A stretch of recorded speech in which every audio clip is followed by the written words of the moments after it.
À Gaza, c'est l'horreur absolue. C'est ce qu'a rapporté la journaliste de CNN qui a pu rentrer à Gaza, ainsi que des dizaines de journalistes palestiniens quand ils ne sont pas tués. Près de 20 000 personnes ont été tuées, dont 70% sont des femmes et des enfants. 90% de la population a été déplacée, 60% des infrastructures ont été détruites. Le siège prive la population des besoins élémentaires, l'eau, la nourriture, l'électricité. Israël organise la famine et la désolation sur ce territoire. De retour de Gaza, le porte-parole de l'UNICEF a exprimé sa rage face au cauchemar humanitaire infligé à 1 million d'enfants. Il dit que c'est le pire endroit du monde pour être un enfant. De nombreux experts de l'ONU et la FIDH alertent sur un génocide en cours. Un agent du Quai d'Orsay a été tué. Le gouvernement israélien encourage ouvertement la colonisation en Cisjordanie comme à Gaza, en prétendant lutter contre le Hamas, alors même que le Premier ministre Benjamin Netanyahou s'est récemment félicité d'avoir empêché la création d'un État palestinien. Devant un tel massacre et des buts, des objectifs colonialistes si clairement affichés, la France peut-elle rester si passive? Est-ce que la France envisage de rappeler son ambassadeur en Israël ou d'appliquer des sanctions contre le gouvernement israélien? Oui, madame, je respecte les questions que vous me posez et j'ai du respect pour le combat que vous menez. Je vous pose une question, je suis La journaliste. manière dont vous avez eu d'exposer sur les réseaux sociaux, par exemple, la réponse à la question que je vous ai faite, très naturellement, parce que vous êtes journaliste et que je vous respecte, la dernière fois, montre qu'il y a quelque chose, et c'est votre droit. Je crois que la situation à Gaza mérite d'être soulevée. Elle est d'actualité. La ministre des Affaires étrangères était récemment sur place. Vous pouvez répondre à ma question sans commenter comment j'exerce mon métier. Je vais vous répondre. Mais je conteste que la France soit passive. Et à écouter vos questions, j'ai parfois l'impression, pardonnez-moi, que c'est la France qui serait en guerre.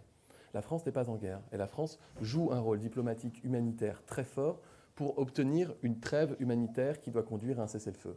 La France prend ses engagements. La France considère qu'il y a trop de civils qui sont tués à Gaza. La France considère qu'il faut faire des frappes qui sont plus ciblées. La France considère que les Palestiniens n'ont pas à payer pour des crimes terroristes qu'ils n'ont pas commis. Je parle de la population civile.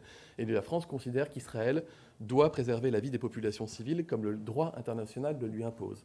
Je vous dirais aussi que la France prendra des mesures nationales contre certains colons extrémistes, comme l'a déclaré la ministre des Affaires étrangères, Catherine Colonna. Encouragés par le ministre de la Sécurité nationale, Itamar Ben-Gvir. Oui, donc vous appliquez des sanctions. La France applique des sanctions contre de nombreux pays, contre de nombreux gouvernements pour des raisons en fait, ma réponse ne vous intéresse pas, lesquelles vous l'interrompez. Si, alors, laissez-moi terminer. Je commente. Laissez-moi terminer. Je commente en vous disant que la France applique des sanctions contre de très nombreux pays et pas contre le gouvernement israélien.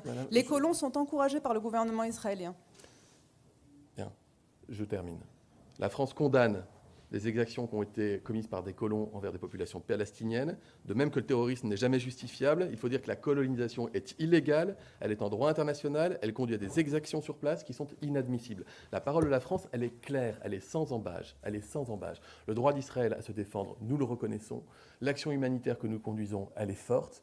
Et l'action diplomatique que nous conduisons, elle vise à tout mettre en œuvre pour que ce qui relève de la mise en danger, et plus que ça, de la population civile palestinienne, puisse prendre fin.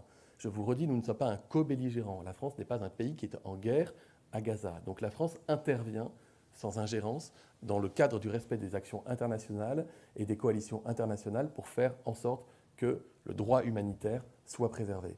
Je peux comprendre, madame, l'émotion qui est la vôtre et je ne la conteste pas. Et je peux comprendre que vous... C'est étrange de dire que la France n'est pas belligérante dans la mesure où, dans la semaine qui vient de s'écouler, la France, il a été organisé par le président des choses pour lutter contre le Hamas d'un point de vue international, comme on lutte pour le terrorisme, hein, je me trompe pas. Donc il y a une manière d'être belligérant en plus en s'impliquant dans une coalition internationale contre les Houthis au Yémen. Donc il y a une activité. Vous ne pouvez pas dire que la France ne fait rien dans ce conflit. La France, par exemple, mène des actions qui sont défensives en mer Rouge. Ne confondez pas l'offensive. Ne confondez pas. Pour la France ? Pardon, vous avez des Houthis qui attaquent, qui s'en prennent aux navires commerciaux dans la mer Rouge. La France, elle est là pour préserver justement ce qui doit l'être. Elle ne mène pas, par exemple, l'exemple est bon que vous choisissez, mais pardonnez-moi, je l'inverse. La France ne mène pas d'action offensive contre les Houthis. La France mène des actions défensives en mer Rouge. Elle a déployé 2 opérations qui permettent justement de mener ces actions défensives. La France a permis, par exemple, d'éviter une attaque de drones et d'obus sur un bateau, un navire norvégien dans la mer Rouge. Donc c'est le rôle qui est le nôtre et nous ne sommes pas co-belligérants. Oui, je vous propose, voilà. Okay. Merci. C'est pas vous comprenez ce que je veux dire, c'est le compte rendu du Conseil des ministres. Merci à tous.